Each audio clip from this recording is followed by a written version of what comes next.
Hello there everybody, Aero here, and welcome to the Secrets of SYRINGEON. Now this is a pretty cool video that the Euphoric brothers tend to make after their chapters release. After the last chapter we got a video called The Secrets of Banban, and now that chapter 7 has come out, we got The Secrets of SYRINGEON. God damn, look at this ominous thumbnail. Humans? Oh my god. And as you guys know, I'm the one and only Garten of Banban specialist connoisseur expert. So let's deep dive into this video of secrets and see what it has in store for us. But wait. Don't forget to like the video. Okay. 4 days ago and already has 33k likes. Let's go, bros. Let's go, Euphoric brothers. Let's get this thing started. Deep within the lower levels of Banban's kindergarten, yes, sir, there exists a very mysterious and intelligent monstrosity. A monstrosity so rich with knowledge about Givanium, it became obsessed with what could be done with the substance. And that monstrosity is the Surgeon, as it was codenamed when it was first created. Okay, hear me out. Don't you think SYRINGEON kind of looks like a raw crab? I know he's meant to be based on like an octopus with the arms, but he just looks so crustacean-like. Oh, wait. It was given a name at one point. The name of the monstrosity is Fuchsia. Fuchsia? Wait, no. The name of the monstrosity... Isn't that a rapper, Future? SYRINGEON. SYRINGEON?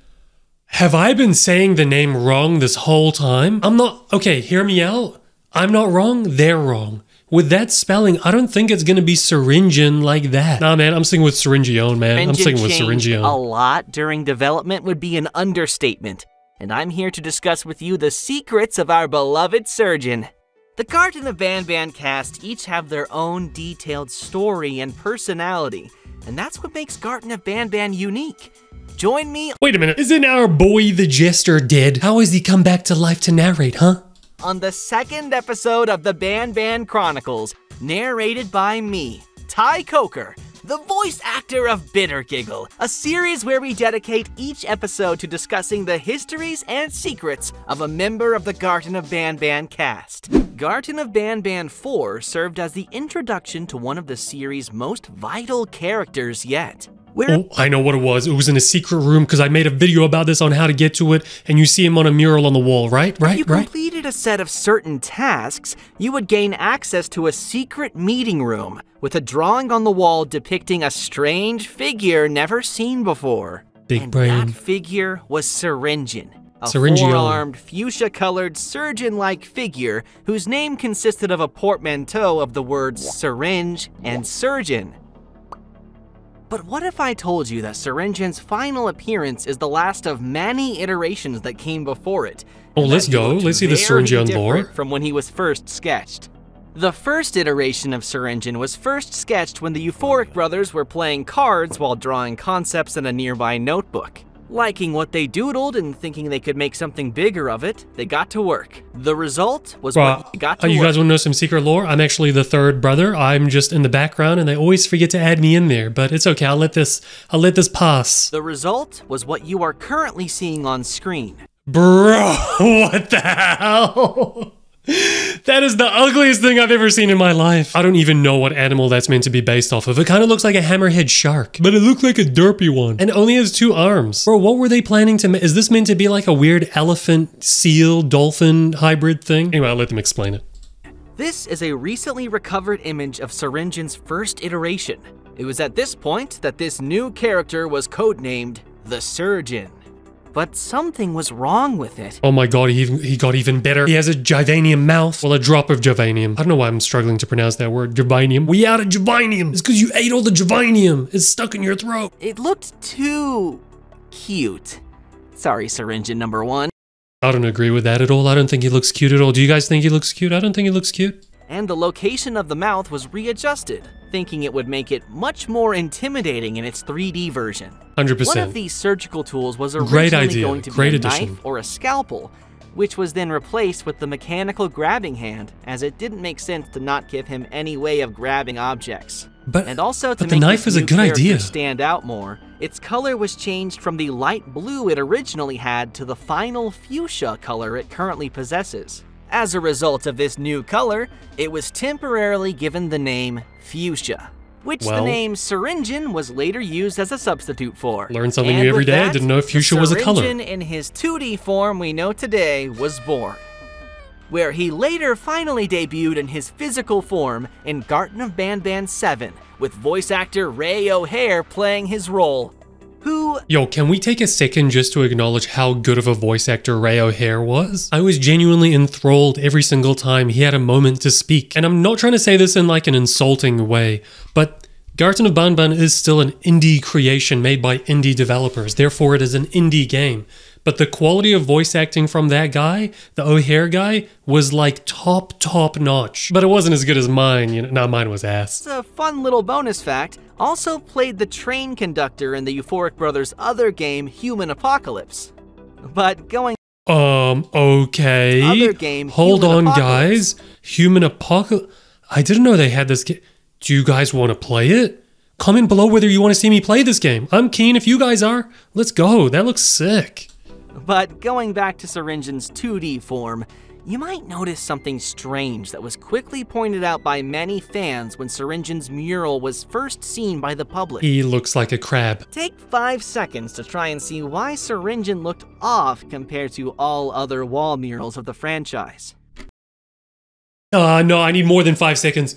What is it? What is weird about him? I don't know. I actually don't know. It looks kind of fine. It looks normal. He's not smiling, no teeth. Maybe that's what it is. The problem yet? No. Huh? Do ya? The eyes looking in a direction? That's right. Syringeon's eyes were brown. Oh, bro. And he was the only one of all other characters that was like this. I actually But did not rest notice assured, that. this has nothing to do with lore.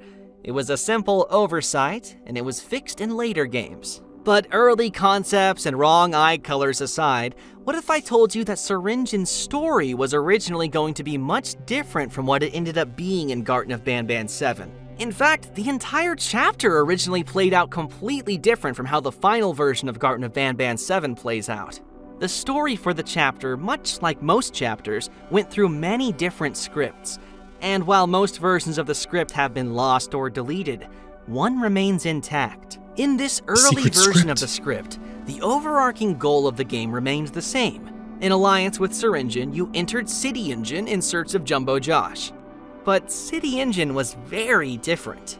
The mayor of the city was much more tyrannical, where he ruled over his citizens with an iron fist. I mean, how much more tyrannical could it get? He's literally their father and a dictator at the exact same time. And if they don't do what he says, he kills them and repurposes them. He was much more reminiscent of a cult leader than a mayor, but he was still willing to work with the player to achieve his goals despite his hatred for humankind. Instead of the fully lit city you enter in Garten of Banban 7, you instead find yourself limited to a single block, with long walls enclosing what remains of the city. These walls would constantly be banged on by hungry, naughty ones trapped on the outside. That would be pretty cool. Unable to enter because of the light. That's basically what they ended up doing for the first portion when he chases us for the first time, when you've got those doors that are constantly being banged on. So I guess they didn't completely leave it out. From the balcony in Syringeon's office, you would be able to see a faint light in the distance, which Syringeon explains belongs to a tower that Jumbo Josh is nearby. The secondary goal of Garten of Banban 7 would have Don't you dare tell me it's King Kong.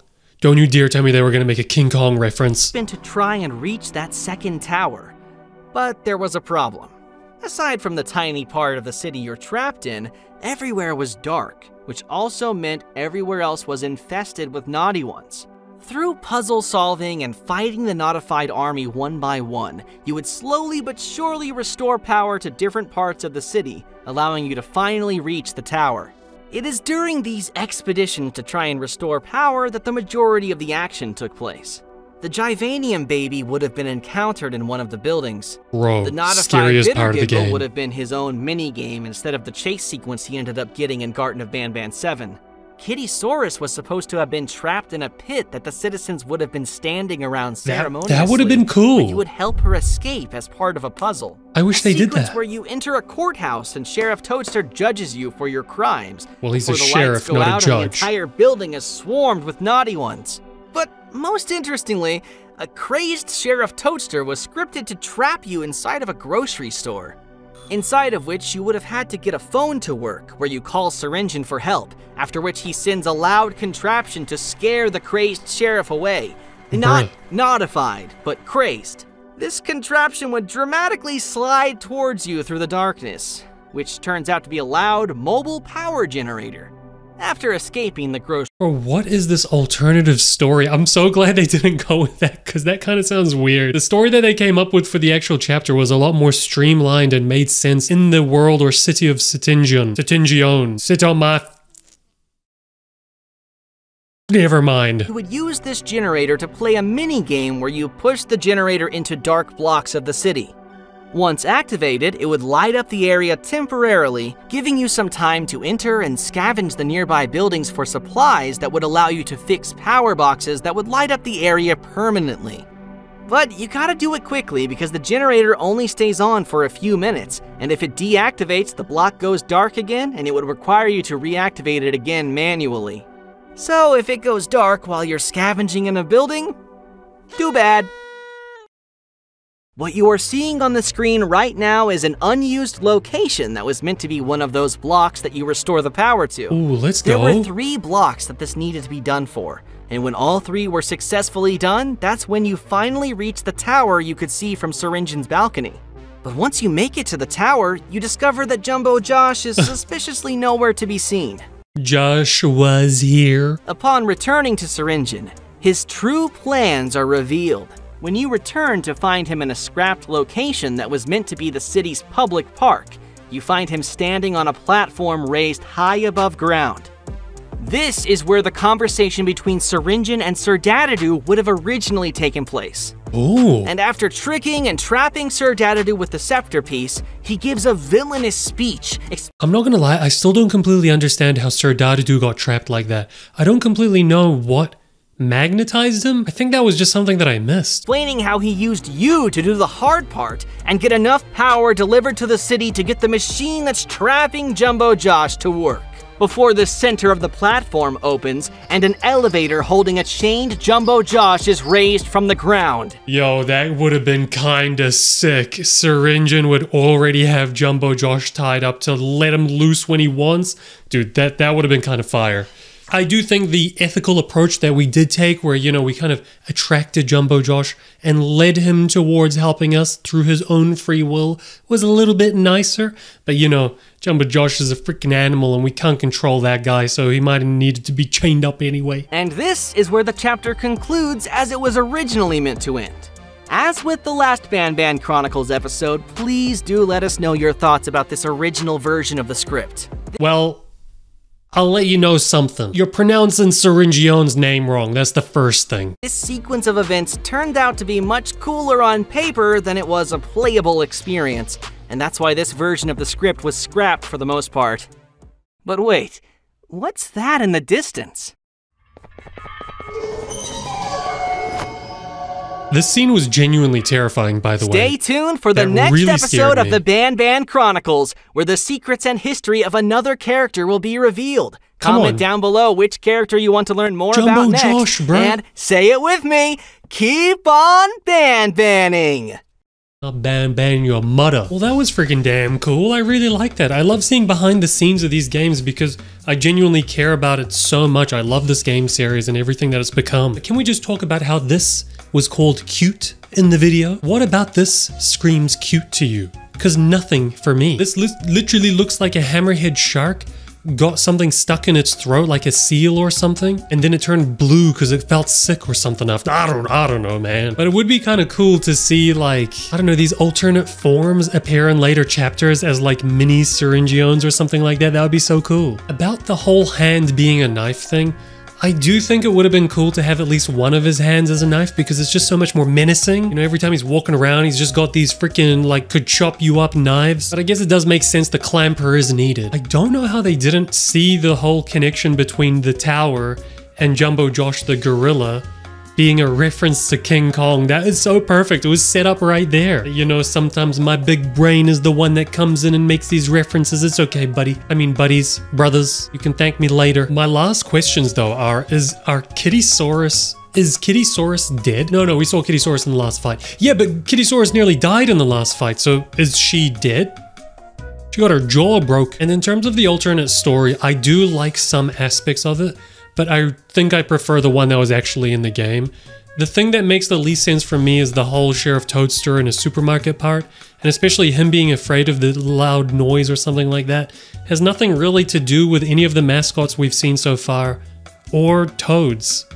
I don't think they get scared of loud noises, do they? Unless that's something I just don't know. But this part, having Jumbo Josh chained up and come up slowly, now that would have been fire. But anyway, I think that's all the secrets we have for today in this video. That was really fun, and I'm looking forward to the other episodes or chapters or whatever you want to call these things. I personally want to see the history and secrets of Jumbo Josh because I think that would be super cool. But just a little update for you guys on what's coming next.